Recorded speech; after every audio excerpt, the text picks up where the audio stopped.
Assalamualaikum warahmatullahi wabarakatuh. Alhamdulillah, bertemu lagi dengan Ibu Zumratun Nafiah, SPDI, pada mata pelajaran Sejarah Kebudayaan Islam kelas 7 tentang misi dakwah Nabi Muhammad Sallallahu Alaihi Wasallam di Mekah. A. Permulaan dakwah Nabi Muhammad Sallallahu Alaihi Wasallam. Nabi Muhammad Shallallahu Alaihi Wasallam diangkat sebagai Nabi dan Rasul pada tahun 17 Ramadan 13 tahun sebelum Hijriah tahun 610 Masehi ketika usia beliau genap 40 tahun.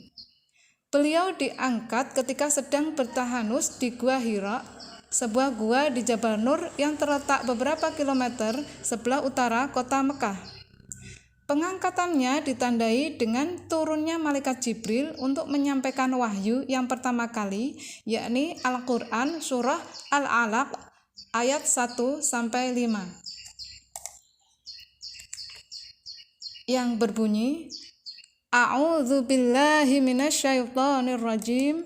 Bismillahirrahmanirrahim. Iqra' bismi rabbikal ladzi khalaq. Khalaqal insana min 'alaq. Iqra' wa rabbukal akram. Alladzi 'allama bil qalam. 'Allamal insana ma lam ya'lam. Shadaqallahul 'azim. Yang artinya, bacalah dengan menyebut nama Tuhanmu yang menciptakan. Dia telah menciptakan manusia dari segumpal darah. Bacalah, dan Tuhanmu lah yang Maha Pemurah, yang mengajar manusia dengan perantaraan kalam. Dia mengajar kepada manusia apa yang tidak diketahuinya. Kemudian surah Al-Muddatsir 1-7 yang berbunyi, A'udzu billahi minasyaitonir rajim. Bismillahirrahmanirrahim.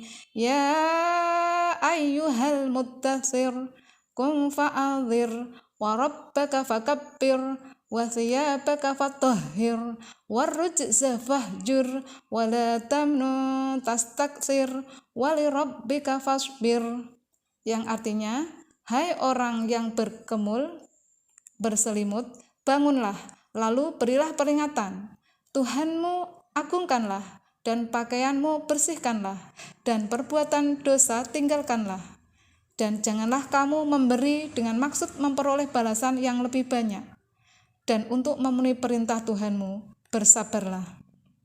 Surah Al-Muddatsir berisi perintah Allah Subhanahu wa taala agar Nabi Muhammad Shallallahu Alaihi Wasallam berdakwah menyiarkan ajaran Islam kepada umat manusia. Mulailah beliau berdakwah secara sembunyi-sembunyi. Yang ketiga, Al-Quran surah Asy-Syu'ara ayat 214. A'udzu billahi minasyaitonir rajim. Bismillahirrahmanirrahim. Wa anzir 'ashiratakal aqrabin. Shadaqallahul 'azim.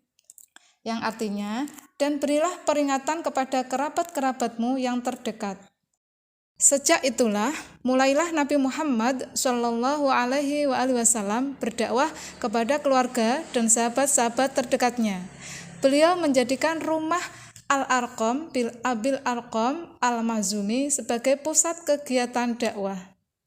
Pada periode awal, kerabat Nabi yang menerima dakwahnya antara lain istrinya Siti Khadijah sebagai wanita pertama yang masuk Islam, lalu sepupunya Ali bin Abi Thalib sebagai orang yang pertama masuk Islam dari anak, budaknya Zaid bin Haritsah sebagai orang pertama masuk Islam dari hamba sahaya, dan sahabatnya Abu Bakar Asy-Siddiq sebagai orang yang pertama masuk Islam dari laki-laki dewasa. Selama 3 tahun Nabi Muhammad Shallallahu Alaihi Wasallam berdakwah secara sembunyi-sembunyi. Kemudian turunlah surat Al-Hijr ayat 94 yang memerintahkan berdakwah secara terang-terangan.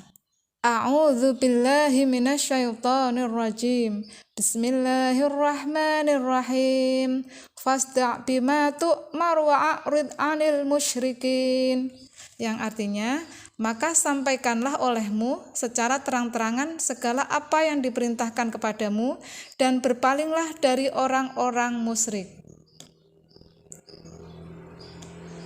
Nabi Muhammad Shallallahu Alaihi Wasallam berdakwah secara terang-terangan ke seluruh lapisan masyarakat, baik golongan bangsawan maupun budak serta negeri-negeri lain. Dilakukan pertama kali di Bukit Shofa. Ketika itu pamannya Abu Lahab sangat menentang keras dakwah Nabi.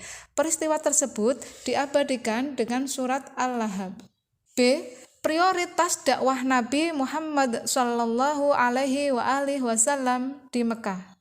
Selama Nabi Muhammad di Mekah, prioritas dakwah pada masalah-masalah berikut. 1. Mengajarkan ketauhidan. 2.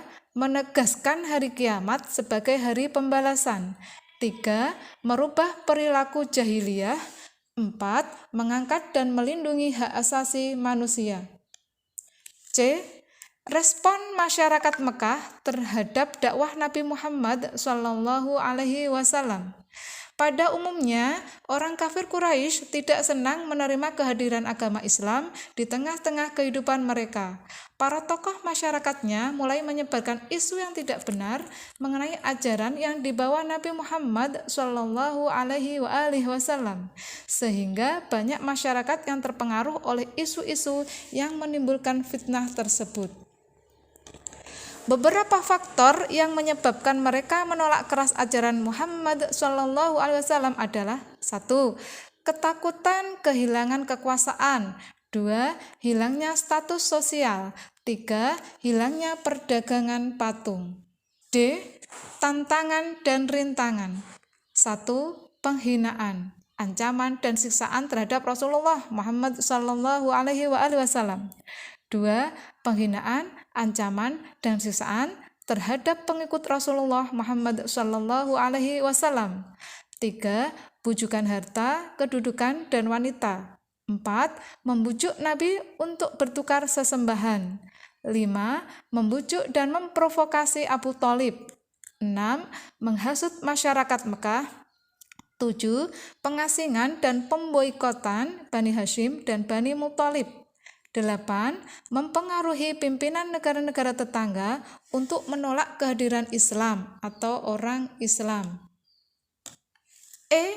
Modal kesuksesan Nabi Muhammad Shallallahu Alaihi Wasallam dalam berdakwah di Mekah. 1. Sabar. 2. Kegigihan dan keuletan. 3. Berakidah yang benar dan kuat. 4. Akhlak terpuji dan menjauhi kemungkaran. 5. Kesetaraan derajat. Demikianlah pelajaran pada kali ini. Semoga bermanfaat. Mari kita akhiri pembelajaran dengan membaca hamdalah bersama-sama. Alhamdulillahi Rabbil Alamin. Wassalamualaikum warahmatullahi wabarakatuh.